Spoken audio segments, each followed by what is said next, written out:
Friend, તમારું સ્વાગત છે પરીસ કિચન ચેનલમાં। આજે આપણે બનાવવાના છે આવા પોચારું જેવા સોજીના ઢોકળા।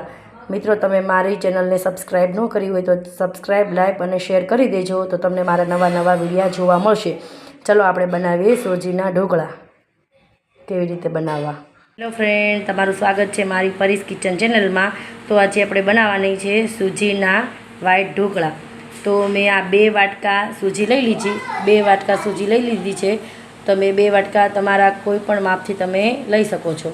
મેં આ 2 વાટકા ભરીને સૂજી લઈ લીધી છે। હવે આપણે 1 વાટકો મોળી છાશ નાખીશું અને 2 વાટકા પાણી નાખીશું। હવે એને 2 થી 3 કલાક માટે પલાળી દેવાની છે। આ મોટી સૂજી લેવાની છે, આપણે રવો નથી લેવાનો, જે મોટી સૂજી આવે એ લેવાની છે। મિત્રો, તમે મારી ચેનલને સબસ્ક્રાઈબ ન કરી હોય તો સબસ્ક્રાઈબ, લાઈક અને શેર કરી દેજો, તો તમને મારા નવા વિડીયો જોવા મળશે। હવે આપણે સૂજીને પલાળી દઈએ 2 થી 3 કલાક માટે। જો આ સૂજીમાં મેં 1 વાટકો છાશ અને 2 વાટકા પાણી લઈ અને 2 થી 3 કલાક માટે મેં પલાળી લીધી છે। હવે આપણે સૂજી એકદમ ફૂલીને મસ્ત થઈ ગઈ છે, તો હવે આપણે આને ઢોકળા કરવા માટે મૂકવાના છે। તો આમાં આપણે 2 થી 4 ચપટી જેટલું બેકિંગ પાવડર નાખીશું। સ્વાદ અનુસાર આપણે મીઠું નાખવાનું છે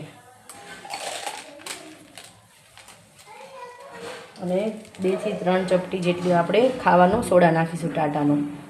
હવે આ બધું મિક્સ કરવાનું છે। એની ઉપર આપણે 1 ચમચી તેલ નાખવાનું છે સોડા ઉપર।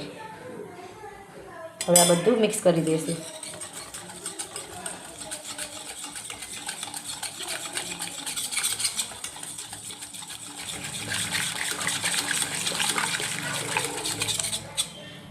બધું મિક્સ કરી દીધું છે મેં।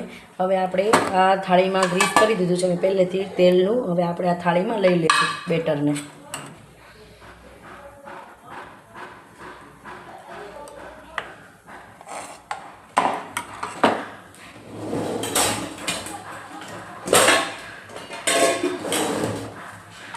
બેટર મેં લઈ લીધું છે। હવે એની ઉપર આપણે મરચું સ્પ્રિંકલ કરવાનું છે। મેં સ્ટીમ ગરમ કરવા મૂકી દીધું હતું, તો આપણું સ્ટીમ ગરમ થઈ ગયું છે। તો આપણે આ ઢોકળાની થાળી આપણે આમાં મૂકી દેવાની છે। આપણે આને 15 મિનિટ થવા દેવાનું છે। આપણે 15 મિનિટ સુધી આને ખોલવાનું નથી। જો આપણું તેલ ગરમ થઈ ગયું છે, આપણે હવે ઢોકળાને વઘારી નાખીએ। 1 ચમચી આપણે આમાં રાઈ નાખવાની છે। લીમડો પણ નાખી શકો છો, પણ મેં લીમડો નથી નાખ્યો, મારી પાસે નથી, એટલે 1 લીલું મરચું લઈ લીધું છે મેં। હવે આ બધો વઘાર આપણે ઢોકળા ઉપર રેડી દેવાનો છે।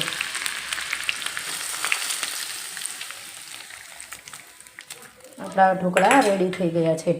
હવે આની ઉપર થોડુંક આપણે કોથમરી નાખી દઈશું। સોજીના ઢોકળા તૈયાર થઈ ગયા છે। ચાલો ફ્રેન્ડ, સોજીના ઢોકળા ખાવા।